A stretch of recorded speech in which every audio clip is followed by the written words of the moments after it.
5 бөлүм. Ысрайылдын баардык уруулары Хебронго, дөөткө келишти да мынтип айтышты: биз сенин сөөгүңбүз, жана денеңбиз.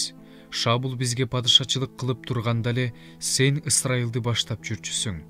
Теңир сага: сен менин элим Ысрайылды кайтарасың, Ысрайылдын жол башчысы болосуң деп айткан.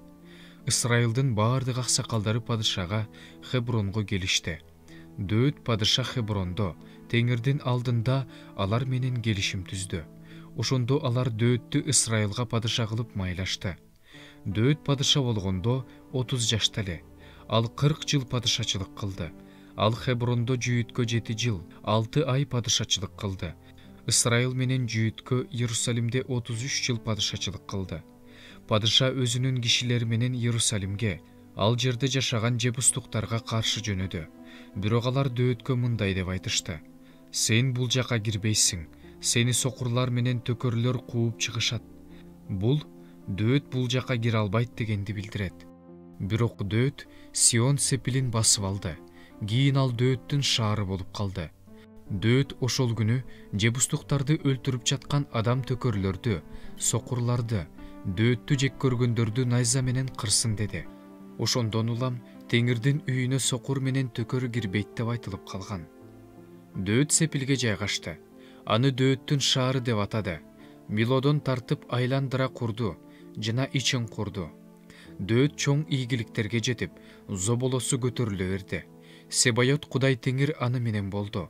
Тир падышасы Хирам Дөөткө элчилерди, кедр жыгачтарын, жыгач усталарын, таш тизүүчү жумушчуларын жиберди. Алар Дөөткө үй куруп беришти. Ысрайылга падыша кылып дайындаган, өз эли Ысрайыл үчүн падышачылыгынын зоболосун көтөргөн Теңир экенин Дөөт түшүндү. Дөөт Хеброндон Иерусалимге келгенден кийин өзүнө дагы күң аялдарды жана аялдарды алды. Дөөт дагы көп уулду жана кыздуу болду. Анын Иерусалимде төрөлгөн балдарынын аттары мындай: Шамуя, Шобаб, Натан, Сулайман, Джибхар, Элишуа, Непек, Жапия, Элишама, Элияда, Элипелет. Пелиштиликтер Дөөттүн Ысрайылга падыша болуп майланганын угушканда, баардыгы Дөөттү издеп чыгышты. Дөөт муну угуп Сепилге кетти.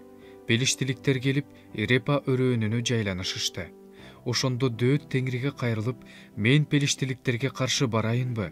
Аларды менин колума салып бересиңби деп сурады. Теңир Дөөткө: баргын, анткени мен пелиштиликтерди сенин колуңа салып берем деп жооп берди. Дөөт Баал-Ператсимге жөнөп, ал жерде аларды талкалады да: Теңир менин алдымда душмандарымды сел алгандай кыйратты деди. Ошондон улам ал жерге Баал-Ператсим деген ат берилди. Пелиштиликтер ошол жерге өздөрүнүн буркандарын таштап кетишкен эле. Дөөт болсо өз кишилери менен аларды алып кетти. Пелиштиликтер кайра келишти да Репа өрөөнүнө жайланышышты. Дөөт Теңирден сурады. Ал ага мындай деп жооп берди: алардын алдынан чыкпа, артынан Тыт токою жактан кир. Тыт жыгачтарынын үстүнөн бирөөнүн басып келе жаткандай болгон дабышын угаары менен жөнө. Анткени ошондо Теңир сенин алдыңда пелиштиликтердин аскерин талкалоого бара жаткан болот. Теңир кандай буйруса, Дөөт ошондой кылды. Ал пелиштиликтерди талкалап, Гебадан Гезерге чейин кууп барды.